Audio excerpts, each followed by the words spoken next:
पहले कथा में कहा था 84,84,00,000 योनियों में 20 लाख तो ये पेड़ पौधे की है।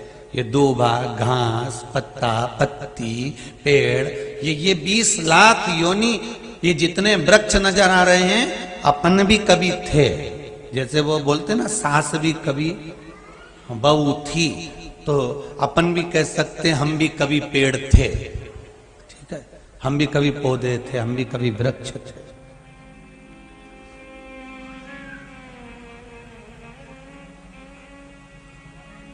और वृक्ष होने पर भी हम भगवान से कहते थे, जैसे अभी भी हम भगवान से कहते हैं भगवान हमारा ये कार्य कर दो।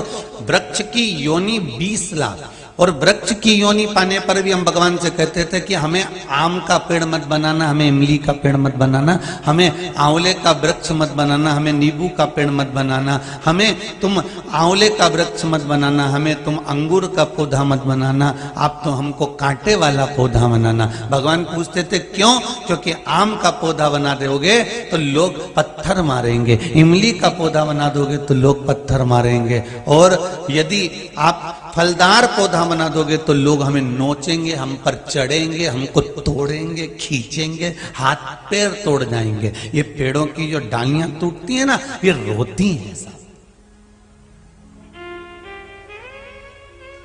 अरे कभी मौका मिले तो गरुड़ पुराण सुनो तो, कि वृक्ष की योनि क्यों मिलती है, किस लिए प्राप्त होती है।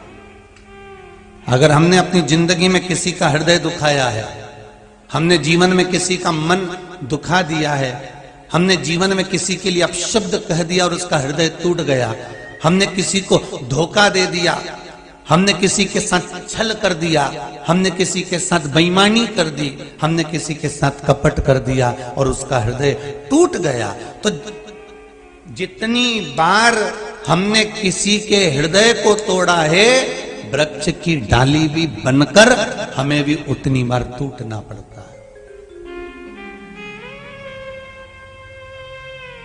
अब आप कहोगे गुरुजी ये बताओ गुरुदेव, मनुष्य को दुख आता है तो रोता है, क्या पेड़ पौधे भी रोते हैं, वृक्ष भी रोता है? अरे भाई, कोई कहे कि चींटी रोती है, क्यों नहीं रोती? जरा सा चींटी को मारने के लिए बस उंगली लगाना, जरा सी उंगली चींटी के पास लगाना, चींटी धड़ धड़ भागेगी, एकदम घबरा के इधर उधर भागेगी। चींटे को पकड़ने का प्रयास करो, चींटा भागता है। झिंगुर को पकड़ने का प्रयास करो, झिंगुर भागता है। माठा का जू, उसको भी पकड़ने का प्रयास करो तो वो जू भी भागता है। पतंगे को पकड़ने का प्रयास करो तो पतंगा भी भागता है।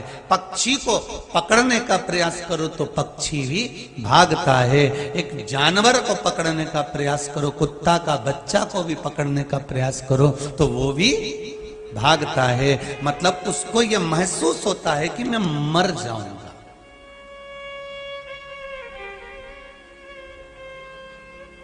तो क्या ये जड़, क्या ये वृक्ष, क्या ये दुर्वा, ये पुष्प कविता पढ़ने को मिली थी? आप लोगों को मिली थी क्या? पुष्प की अभिलाषा। अब वो इतना ध्यान तो है नहीं, परंतु थोड़ा बहुत ध्यान है कि फूल की अभिलाषा है कि मैं ना यहाँ चढ़ूं ना वहां चढ़ूं, ना मैं देव पर ना मैं कहीं नेता पर, ऐसे ही है ना उसमें। अगर मैं चढ़ूं तो वहां चढ़ूं जिस पथ पर कोई वीर सैनिक जा रहा। ये पुष्प की अभिलाषा,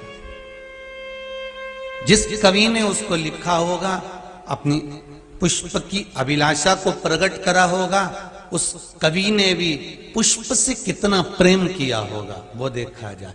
कोई किसी पर अगर कुछ चीज लिखता है तो पहले उससे प्रेम करता है तब तो लिखता है। कोई ऐसे ही लेटर लिख देगा क्या? ऐसी पत्र लिख देगा क्या? पहले स्नेह करा होगा तब तो पत्र लिखा। एक बेटी ने अपने पिता को पत्र लिखा तो पिता से बेटी का स्नेह होगा। एक बाप ने अपने बेटे को मैसेज करा तो बाप का बेटे के प्रति प्रेम होगा। एक पत्नी ने पति को कोई पत्र लिखा तो पत्नी का पति के प्रति कोई प्रेम होगा। भाई भाई के लिए